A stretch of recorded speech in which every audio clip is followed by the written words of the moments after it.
You know Microsoft, right? Yeah, they make your computer's operating system, they make your game console, and they own the best-selling game in the world. But it wasn't always like this. Let's set the scene. It's early 2001, and when you get home from school and play video games instead of your homework, you go to your Nintendo 64, or your Dreamcast, or your PS2, but on an Xbox. At the time, the most Microsoft had done for console gaming was releasing some Microsoft Entertainment Packs for the Game Boy Color that was just a collection of the games that came preloaded with Windows back in the day. But console gaming was not what they were known for. They were known for Windows / making PCs and competing with Apple there, plus a few really popular games exclusive to Windows, like Age of Empires. So why did they get into console gaming?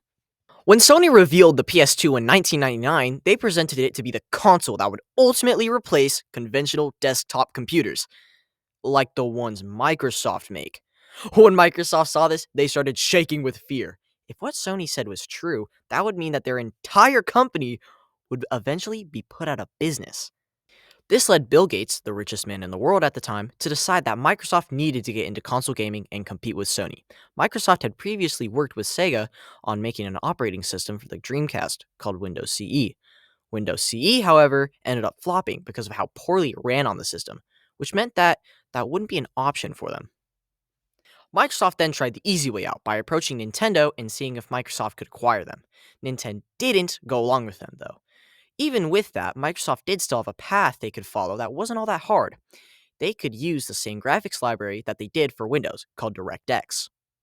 This is actually where the name Xbox came from. During development, employees would refer to it as the Direct Xbox.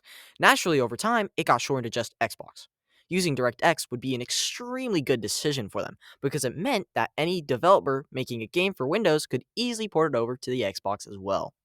Microsoft did not have to worry about money. The richest man in the world at the time was CEO of Microsoft, and that let them take risks that most companies wouldn't dare to do.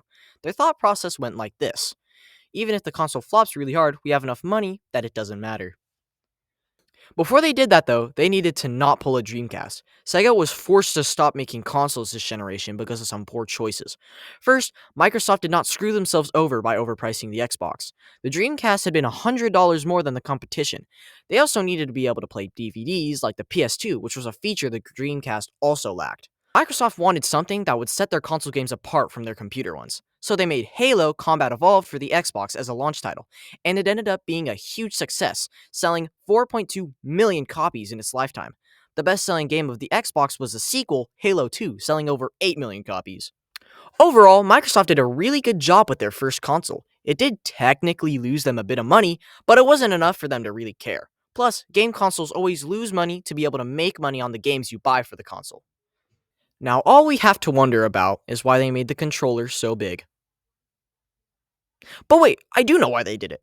You see, when Microsoft went to manufacture the circuit boards for their controller, they went to the same manufacturer that Sony had used for their PS2 controllers. The reason the PS2 controllers had been so compact was because they had the circuit boards folded on top of each other to allow for more compactness. However, when Microsoft approached them and asked them to make the same folding circuit boards, the manufacturer just kinda refused to do it for them. That's why we got the huge Duke controller here in the US. When the console was released in Japan, they ended up getting the smaller S model, which was smaller and more compact.